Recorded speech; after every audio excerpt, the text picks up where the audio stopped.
Oh boy, a new Pokemon game! So before we get started, obviously, spoiler warnings. This will be an in-depth review of Pokemon Scarlet and Violet. I'll be talking about, you guessed it, Scarlet and Violet. So if you don't want to be spoiled about Scarlet and Violet, get out of here, maybe leave a like and come back after you've beaten the game, or you don't care anymore.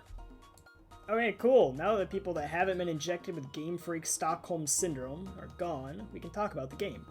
I feel like it's important that you know where I stand on this series before I dive into Scarlet and Violet. Just so you know, I've played all of them more than once and consider myself to be pretty knowledgeable when it comes to playing Pokemon games. So after the Sword and Shield release, I'd pretty much written off the mainline Pokemon games. X and Y I didn't like, Sun and Moon were fun but kind of missed the mark, and Sword and Shield were the worst games that they have ever released. So, as you could expect, I was extremely excited for Scarlet and Violet's release because yes, I am part of the problem. I am hypnotized to give them money. So I figured I'd start with the positive things that I do like about these games. So, small indie company Game Freak has a really sick design team. Character designs, Pokemon designs, they're just really good. They should all get a raise, everyone else should get fired. I really like most of the designs this generation. I won't name all of them, but like Clodsire, Mousehole, Charcadet, Toedscruel, Glamora, just chef's kiss all around. That's probably the best part of this game, is discovering the new Pokemon and just adding them to your team, kind of like it's always been. A lot of returning faces this game, too, which makes it feel a lot more closer to home. Unlike how I felt during Sword and Shield, which is just the new garbage that I hated. Character designs are pretty cool, my favorites being Rika and Dendra, and my man Larry. Your rival Pneumonia is the most likable the series has been in a long time. She's competitive, but doesn't hold your hand and tuck you in to sleep at night. I thought the gym leaders actually had some personality to them this time around, and while I wish they were a lot more involved in the story, it's kind of whatever. The story of the game is split into 3 separate paths when you can do in any order, which I thought I would hate when I found out about it, because I really just don't like open world games, but I've come to find out I really just didn't like Breath of the Wild, but that's a different video. So there's no more waiting around for certain Pokemon to become available to you. You can explore Paldea as you want, you can head to the mountains, run into a Pokemon way above your level, and it's up to you not to get sent back to the Pokemon Center. The actual story of Scarlet and Violet is pretty interesting from a Pokemon game. It's actually rather quiet in Paldea. You stop the local delinquents from dropping out of the academy, you help a boy save his dying dog, which is honestly the highlight of the main story paths if you ask me. And then you have your League Challenge, which is honestly pretty uneventful from a storyline perspective, but it serves its purpose, I guess. And it all comes together in an ending where you stop the dying dog guy's dead but sentient AI parent from releasing the Paradox Pokemon into Paldea, which was pretty sick. Letting you pick and choose what you want to do is a fresh experience for a Pokemon game, and it really makes the game way better. Like, Pokemon has always been a kind of mid-RPG experience, now it's leaning more into the mystery and wonder that can be had while playing them, which I think that's a great change for the series. We broke the format for once, and it felt pretty good. Now, aside from main content in the game, the reason I managed to stick around for so long after watching the credits is the co-op feature.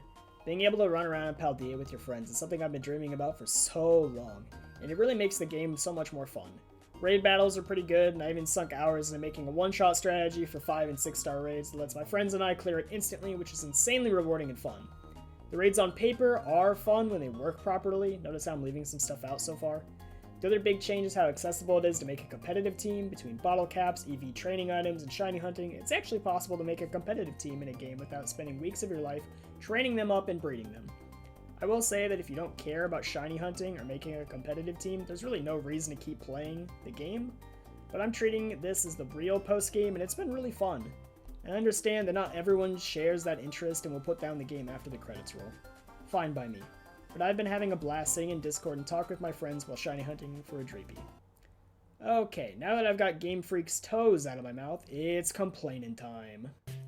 Oh my god, whoever decided it was okay to release the game with how it runs right now should be fired! This game runs like shit, it runs like fucking dog shit. Why is the only console it was made for struggling to run it? If you think it's fine, you are huffing copium. Can I get a hit, please? And should be publicly humiliated and had tomatoes thrown at you until you cry. This game was released with a memory leak, meaning that as you played it runs worse and worse. And good god, the graphics. Like, Xenoblade was able to pull off way better graphics, but this looks like a fucking PS2 game sometimes. The only way to get past it is after a few hours you get numb to it. It's unacceptable. On top of that, the raid battles are just laggy, unbearable messes. Why is the thing that's supposed to be done with friends so much easier offline? Because the game isn't randomly selecting your move or getting out of sync on the turn order. It lags so hard, and sometimes people get locked out of picking options and it makes your strategy go to shit because Game Freak couldn't polish this turd any further.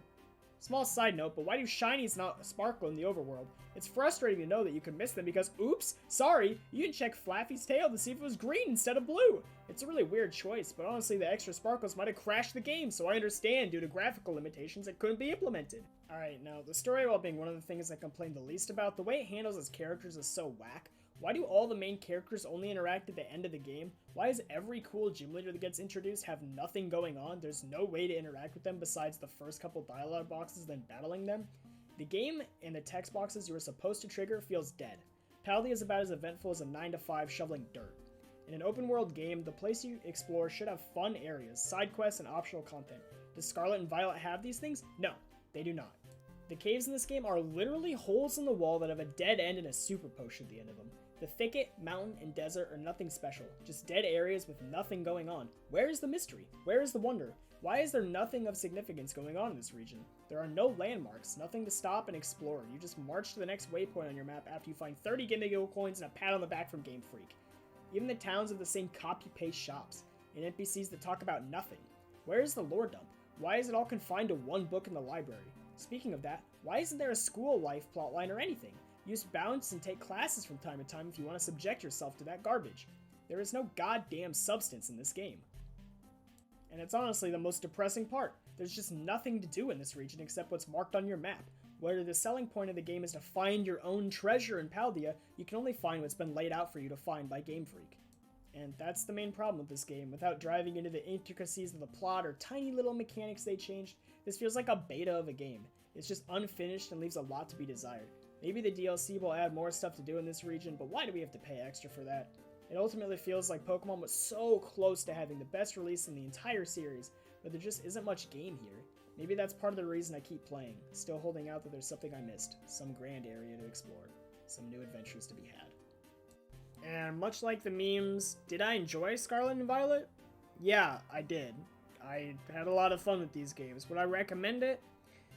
Yeah, I actually would. I really hope that the patch that they release fixes the performance issues, but honestly, this game isn't terrible. And I know that's kind of copium, because I just spent like, 6 minutes shitting all over it. But the issues, honestly, like, you kind of get Stockholm syndromed into, like, not caring about them. And if you kind of set your own goals within this game, it does get a lot more fun. If you go in without, like, a goal of making a competitive team or wanting to shiny hunt or, like, it just kind of lackluster.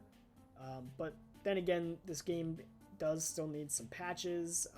But I'm curious to see what you guys think about it. I pretty much enjoyed this game a lot. It's the most fun I've had in a Pokemon game since, I don't know, Black and White 2, which says a lot, actually. So I am really curious to see what you guys think. I really enjoyed it, but it does have its flaws. So, yep, that's it for me. Peace.